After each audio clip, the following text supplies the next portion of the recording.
So you just got your hands on a new Silverado EV. Well, let me tell you, you're not just driving a truck. You're basically in command of a mobile power station. In this explainer, we're going to show you exactly how to master its battery and charging to unlock everything this truck can do. Okay, let's talk about the heart of this beast. In some trims, you're looking at a battery that's over 200 kilowatt hours.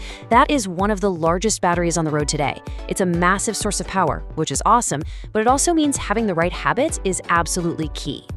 So, how do you keep this incredible power source in top shape?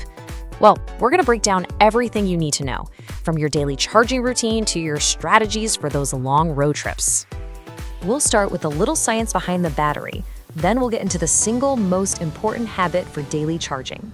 After that, we'll decode fast charging on the road, show off its amazing ability to power other things, and then we'll wrap it all up with a simple checklist to make it all second nature.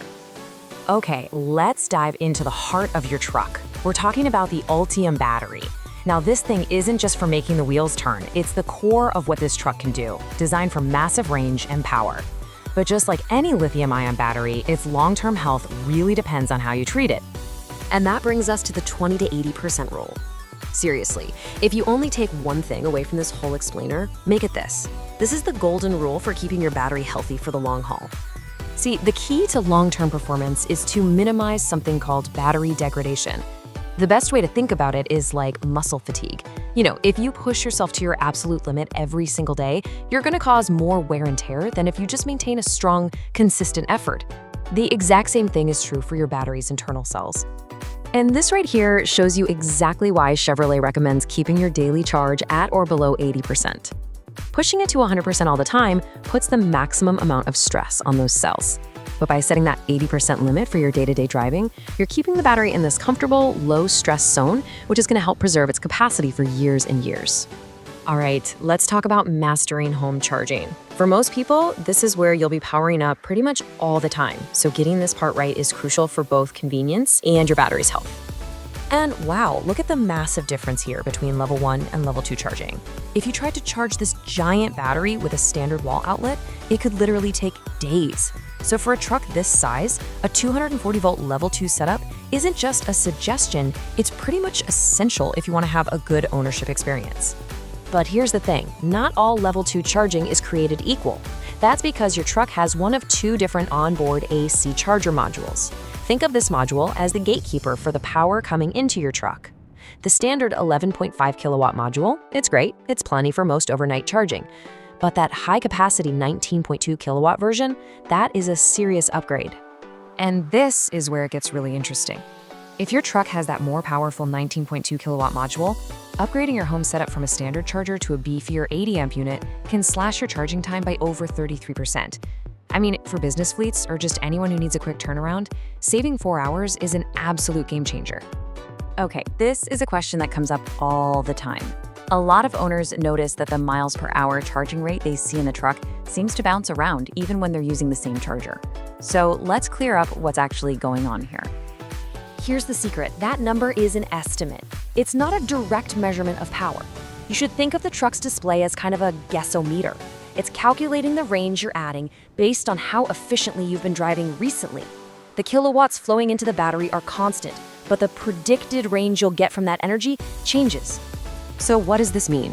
While a truck that's been driven really efficiently around town is going to show a higher charging MPH than a truck that just got off the highway burning through energy at 75 miles an hour, even if they're plugged into the exact same charger. It's not that the charge itself is slower, it's just that the truck's prediction of what you can do with that energy is different based on how you've been driving. Okay, let's shift gears and talk about charging on the road. We're diving into DC fast charging, where the Silverado EV has some seriously impressive specs. But there's often a little difference between the promise and the reality. The number you always hear is a massive 350 kilowatts. That is some of the fastest charging you can get on any EV today. Chevrolet will tell you that you can add up to 100 miles of range in just 10 minutes, under ideal conditions. The keywords there are ideal conditions. So what does that mean? Well, in the real world, a few things determine your actual speed. The most important one is your battery's state of charge. The truck charges way faster when the battery is low. The battery also has to be at a perfect temperature, not too hot or too cold, so the system might slow things down to protect it. And finally, the charging station itself could be the bottleneck, either because it can't actually deliver its advertised power or because it's splitting that power with a car plugged in next to you. All right, moving on to one of the absolute coolest features of this truck. It's called bi-directional charging. This means your Silverado EV isn't just for driving, it can become a power plant. During a power outage, your truck can actually power your home. Now, you can't just plug the truck into a wall outlet and expect it to work. You need two specific pieces of hardware: the GM Energy PowerShift charger and a special vehicle-to-home enablement kit. And crucially, this whole system has to be installed by a professional electrician to make sure it can safely disconnect your house from the grid when the power goes out. Once that system is all set up, it can provide up to 10.2 kilowatts of continuous power to your home. To put that in perspective, that's more than enough to run all your essential appliances. We're talking refrigerator, lights, internet, maybe even some larger stuff. And get this, with that massive 200+ kilowatt-hour battery, if you manage your energy carefully, your truck could theoretically keep your home's essential systems powered for up to 21 days during a long power outage. It literally turns your truck into the ultimate home backup generator. So, let's bring it all together with a simple checklist. If you follow these key takeaways, you'll be sure to get the best performance, the most convenience, and the longest life out of your Silverado EV's battery. Just remember these key habits. First, set your daily charge target to 80%. Second, make a level 2 charger at home your go-to. Third, if it's super hot or cold outside, leave the truck plugged in so it can keep its own battery at the right temperature. And finally, here's a huge safety tip. Before you head down a long, steep hill, make sure your battery is below 80%. This leaves room for regenerative braking to work, so your truck can use its motors to slow down instead of just relying on your regular brakes and potentially overheating them. You know, this technology is really just in the beginning. The ability for a vehicle to act as a mobile power station opens up so many incredible possibilities. It's paving the way for a whole new relationship between our vehicles, our homes, and even our entire energy grid.